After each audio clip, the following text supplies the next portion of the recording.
नमस्कार, स्वागत आहे आपल्या युट्यूब चॅनलवरती. या व्हिडिओमध्ये कॉल बाय व्हॅल्यू आणि कॉल बाय रेफरन्स हे दोन पॉईंट आणि त्याचा प्रोग्राम मी तुम्हाला एक्सप्लेन करून सांगणार आहे. तर व्हिडिओ स्किप न करता शेवटपर्यंत पहा. बघा, the call by value method of passing arguments to the function. म्हणजे काय? आपल्याला फंक्शनला आर्ग्युमेंट पास करायचा आहे, त्याला काय म्हणतो आपण? Call by value. Copies the actual value of the argument into formal parameter of the function. आता ऍक्च्युअल पॅरामीटर आणि फॉर्मल पॅरामीटर त्याला अगोदर माहित पाहिजे. या सर्व कन्सेप्ट प्रोग्राम मध्ये सांगतो तुम्हाला. डिक्लेरेशन सिंटॅक्स बघा कसा आहे त्याचा. Return type, function name. Return type कोणते आहेत मग? Void, int, care, float, double, हे सगळे रिटर्न टाइप येणार. आणि फंक्शन नेम आयडेंटिफायर व्हॅलिड असावं, त्यात स्पेस नसावं, स्पेशल सिम्बॉल नसावं, नंबर नसावे, तसं फंक्शन नेम असलं पाहिजे. ब्रॅकेटमध्ये टाइप 1 टाइप 2 म्हणजे काय?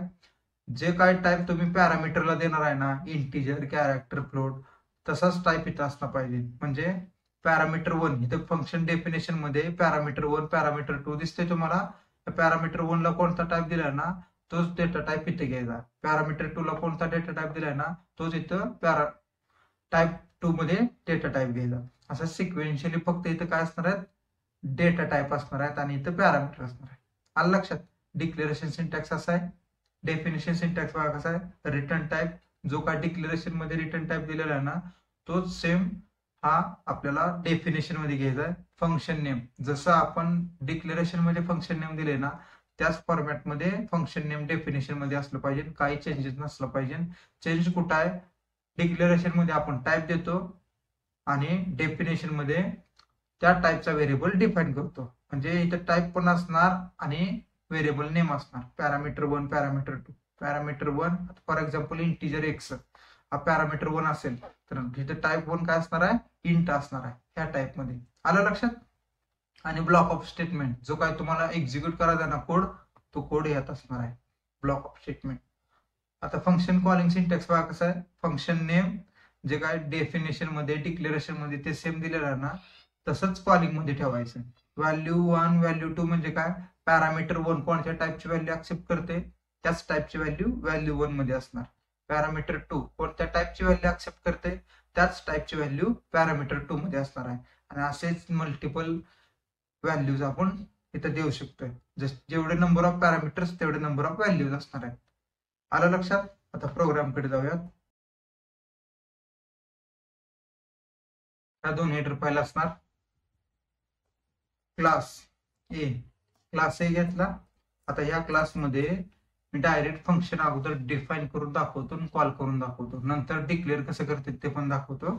बघा, क्लास ए मध्ये पब्लिक ऍक्सेस स्पेसिफायर द्यायचा. ऍक्सेस स्पेसिफायर कन्सेप्ट माहित पाहिजे तुम्हाला.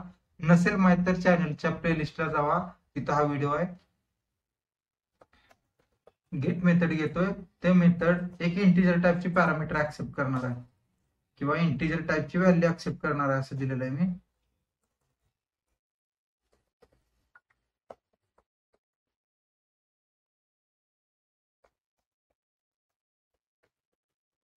यू हॅव एंटर्ड एक्स असं प्रिंट केलं, semicolon.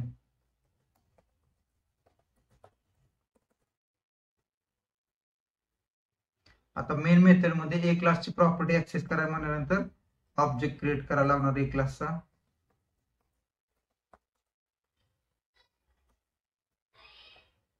OBJ dot get. Integer टाइपची व्हॅल्यू तर पास करायची, नाहीतर इंटिजर टाइपचा व्हेरिएबल पास करायचा. आता 10 पास केलं तर बघा, ह्याला काय म्हणतो आपण? ऍक्च्युअल पॅरामीटर, ऍक्च्युअल व्हॅल्यू ही. आणि हे काय? Formal parameter. त्याला काय म्हणतो आपण? Formal parameter. समजतंय? रन करतो प्रोग्राम बघा. आउटपुट स्क्रीन होल्ड करण्यासाठी गेट सीड द्यायचंय. नाही दिलं तर रन होत नाही. रन होतोय पण स्क्रीन लगेच जाते. आलं? You have entered 10. येते लक्षात 10 कसं प्रिंट झालं ते. आता डिबगिंग करून दाखवतो एक्झॅक्ट कसं होतं ते बघा. CLR object dot get, get मेथडला आलं, एक्स प्रिंट केलं, गेट ch. येते लक्षात? हा. आता लक्ष द्या सगळी, तर हे खूप महत्वाचं आहे. इंटिजर एक्स, हा एक्स इथं पास करतोय मी. एक्स इज इक्वल टू 111 घेतलं आणि इथे एक्स पास केला. प्रोग्राम कंपाईल चांगला झालाय. You have entered 111. येते लक्षात? काय केलं मी? व्हेरिएबल पास केला एक्स. आता अजून एक कन्सेप्ट आहे बघा, अगोदर ही नीट समजून घ्या. एक्स ची व्हॅल्यू या एक्स मध्ये स्टोअर झालेली आहे. बरं थांबा, तुम्हाला कन्फ्युज होत असेल तुम्ही पण, कन्फ्युजन होऊ नये म्हणून मी व्हेरिएबल चेंज करतो.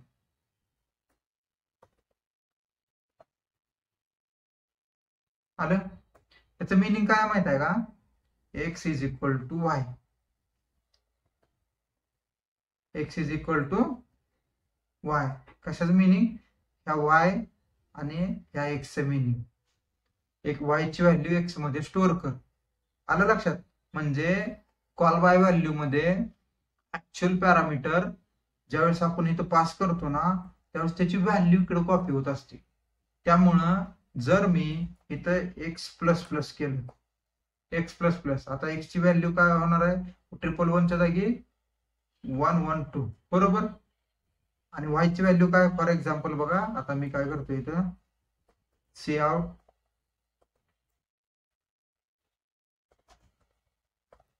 Value of Y. वाय ची व्हॅल्यू प्रिंट करून घेतोय मी, Y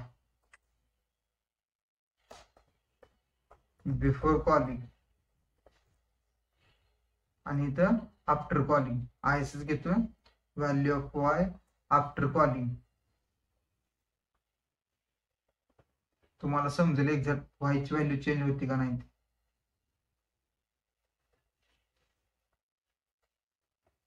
after calling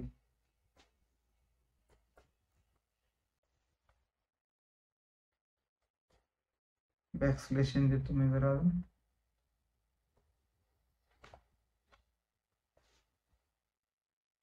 value of Y before calling 111. Value you have entered 111. Value of Y after calling 111. Y ची व्हॅल्यू चेंज झाली का? नाही. आता ह्या एक्स ची व्हॅल्यू कशी चेंज होती बघा. Shift enter.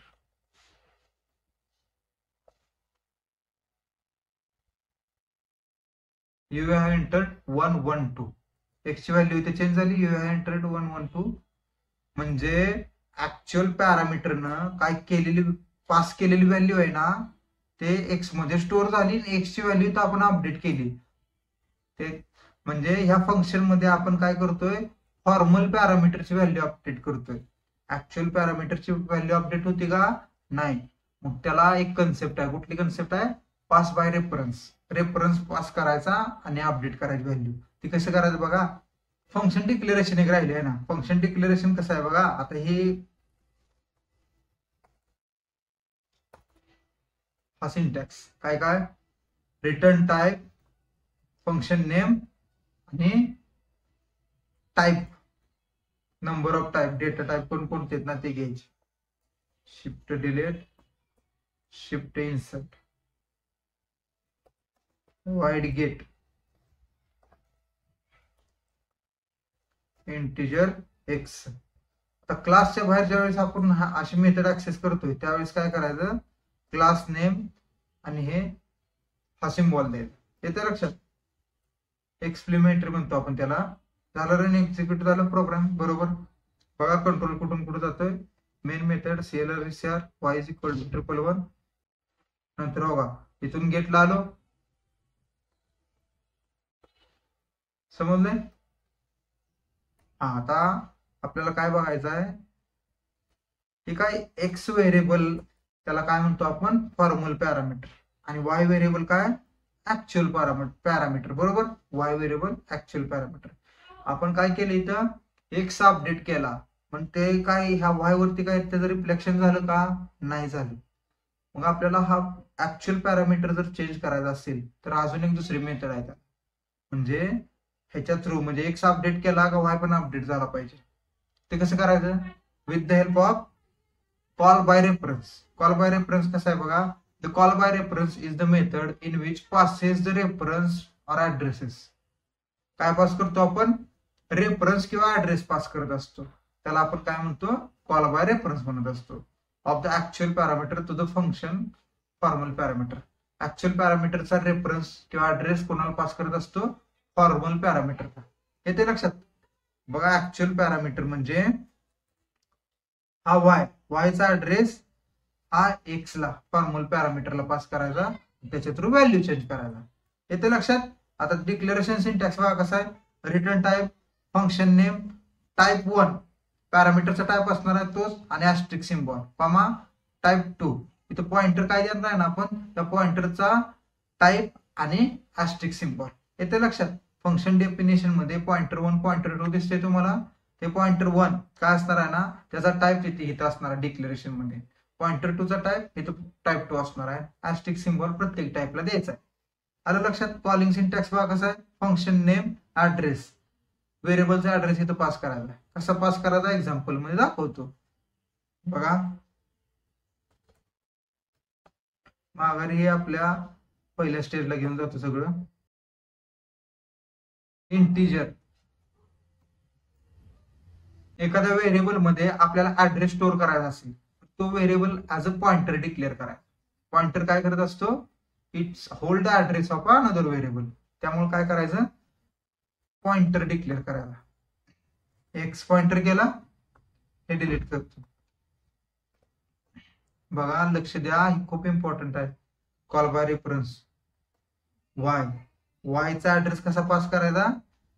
Address of Y. हे काय झालं? वायचा ऍड्रेस पास केला. येते लक्षात? बघा, आपण काय काय केलं. मेथड मध्ये पॉइंटर डिक्लेअर केला आणि परत काय केलं खाली? मेथड कॉल करताना एका व्हेरिएबलचा ऍड्रेस पास केला. याचं मिनिंग काय होते बा? मगाशी काय मिनिंग होतं? X is equal to y. आता असं नाही. आता काय होणार आहे? X is equal to address of y. म्हणजे एक्स काय करणार आहे? वायच्या ऍड्रेसला पॉइंट आउट करणार. समजतंय सगळ्यांना? एक्स काय करणार आहे? ऍड्रेसला, वायच्या ऍड्रेसला पॉइंट आउट करणार आहे. आता यू हॅव एंटर्ड, मी जर डायरेक्ट एक्स प्रिंट करायला गेलो तर ऍड्रेस प्रिंट होणार आहे. बघा, दाखवा तुम्ही.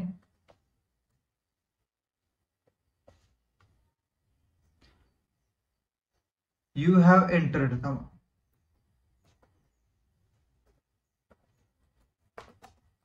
Value of x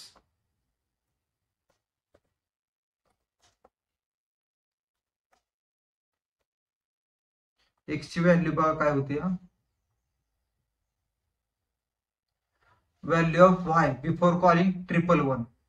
you have entered value of x, काय?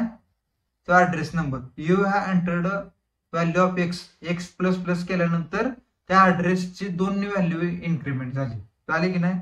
आणि value of Y after calling 111, म्हणजे वायची व्हॅल्यू चेंज होत नाही. चेंज करायचे कसं मग बघा, आपल्याला काय करावं लागणार आहे? ऍस्ट्रिक सिम्बॉल यूज करावं लागणार आहे. ऍस्ट्रिक सिम्बॉल काय सांगतं? एक्स हा पॉइंटर कोणत्या ऍड्रेसला पॉइंट आउट करतो ना, त्या ऍड्रेसची व्हॅल्यू 1 ने इन्क्रीमेंट कर. ह्या स्टेटमेंटचं मिनिंग आहे. समजलं? आता बघा, वायची व्हॅल्यू चेंज होते.